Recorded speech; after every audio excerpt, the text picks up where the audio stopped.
술, 담배는요, 안 하는 것이 좋겠지만 결코 그것으로 인해서 내가 교회를 다녀야 되느냐 말아야 되느냐 기준으로 삼을 필요는 없습니다.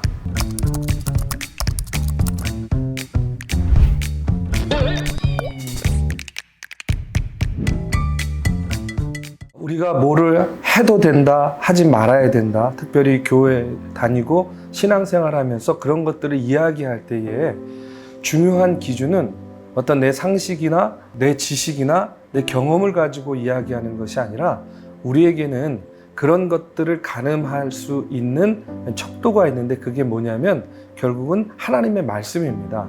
하는 사람들은 늘 하면서 어떤 마음이 있냐면 죄책감을 갖는 거예요. 또 그 다음에 제일 중요한 건 안 하는 척 해야 되잖아요. 그것이 얼마나 개인적으로 신앙생활에 부담이 되고 마이너스가 되겠어요.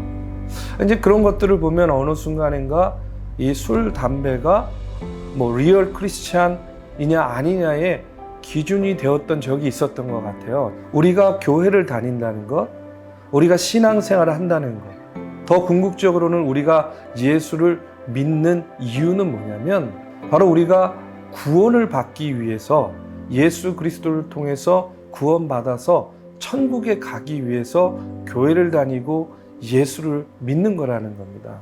이 술, 담배는 구원을 받느냐 구원을 받지 못하느냐의 기준이 되지 않는다는 거예요. 제 주변에도 보면은 교회 나가자 이렇게 전도를 해도 어떤 분은 그렇게 대답해요. 나는 지금 술, 담배 하고 있어가지고 교회 나가지 못한다. 술, 담배 끊고 나가겠다. 왜 이렇게 하지 말라는 게 맞냐.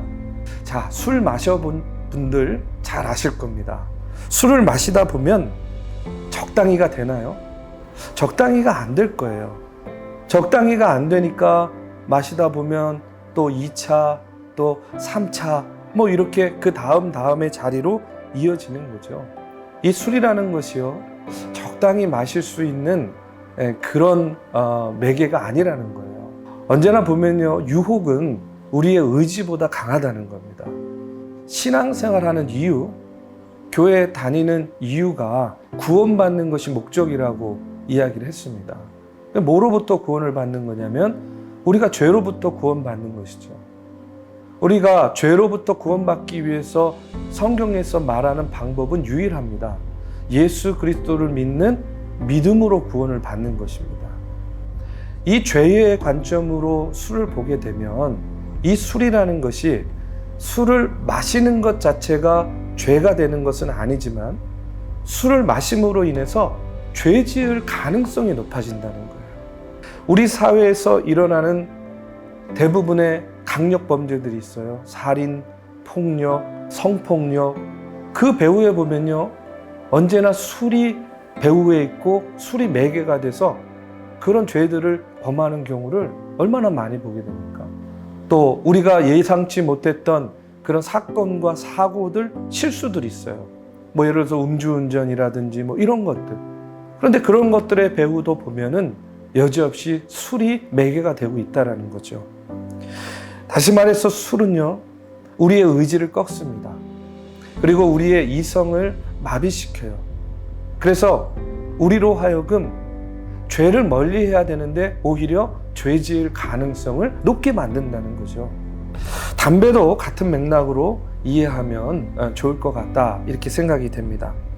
우리가 예수를 믿게 되고 또 우리의 믿음이 자라게 되면 우리 안에 있는 양심이 우리에게 이야기하게 됩니다. 교회는 그런 사람들이 모이는 곳이거든요. 죄인들이 모여서 죄 지을 가능성을 낮추고 사람들에게 본이 되고 덕이 되고 하나님을 기쁘게 하는 삶을 살고자 노력하는 곳이지, 처음부터 뭐 이것도 안 하고 저것도 안 하고 죄 없는 사람들이 모여서 신앙생활하는 그런 공동체 아닙니다. 여러분들에게 분명히 말씀드립니다. 술, 담배는요, 안 할 수 있으면 안 하는 것이 좋겠지만 결코 그것으로 인해서 내가 교회를 다녀야 되느냐 말아야 되느냐, 예수를 믿어야 되느냐 말아야 되느냐, 그런 것의 기준으로 삼을 필요는 없습니다.